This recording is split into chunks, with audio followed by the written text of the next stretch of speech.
kuwa salama zaidi ya kupokea wokovu huu, zaidi ya kupokea wokovu huu ambao uliletwa na Bwana wetu Yesu. Mwanaume alikubali kutukanwa, mwanaume alikubali kudharauliwa, mwanaume alikubali kuziakiwa. Lengo ni kusudi mimi na wewe, baba yangu, mama yangu, tuweze kukombolewa, tuweze kuwa huru. Ni kweli miaka mingi dhambi imekuwa ikikuonea wewe, wakati mwingine hautamani kuzini, wakati mwingine hautamani kuloga, lakini kwa sababu ya dhambi inayoishi ndani yako ndio ile ichukua nafasi. Hivyo hauwezi ukafanya yale unayotaka wewe, kwa sababu umeruhusu dereva mwingine kukaa katika moyo wako.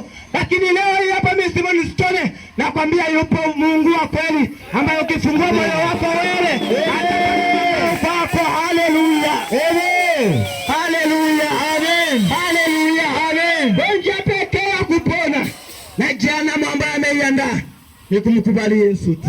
Amen. Ni kumkubali Mwokozi, kumkubali wokovu. Bila hivyo ndugu yangu hauwezi ukapona. Maji hayawezi yakakusaidia, mafuta hayawezi yakakusaidia, lakini kwa damu ya Mwokozi iliyomwagika pale msalabani ndiyo inaweza kukuokoa. Haleluya, haleluya, haleluya.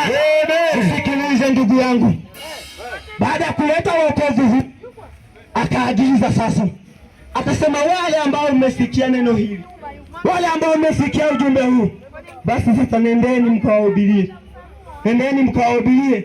Na ndio maana leo hii hapa sisi vijana wadogo, lakini Mungu ameweka kibali tuweze kukwambia kwamba kuna njia nyingine ya kupona zaidi ya kumkubali huyu Yesu, zaidi ya kumkubali huyu Mwokozi. Hakuna njia nyingine ya kupona. Dini yako ni nzuri, dhehebu yako ni nzuri, lakini usipokuwa na Yesu hakuna unachokifanya ndugu yangu.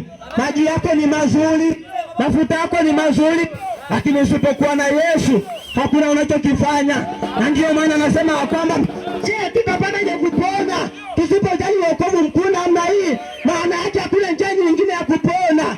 Ni kweli umesikia siku nyingi, lakini umekuwa mkaidi kwamba wanasemaga tu, wanasemaga tu. Ni kweli ndugu yangu, tunasema katika hali ya kawaida, lakini usipokubali ni shauri yako, ni shauri yako. Mwokozi hajaweka ulazima, ameweka uzima na hukumu. Kwa hiyo wewe mwenyewe utachagua upande gani. Ukichagua wokovu, anasema kwamba tutaimba milele na milele, wale tuliookoka tutaimba pamoja na Bwana. Haleluya, amen, amen. Kama tuko mahali hapa, hatutaki uende huko, hatutaki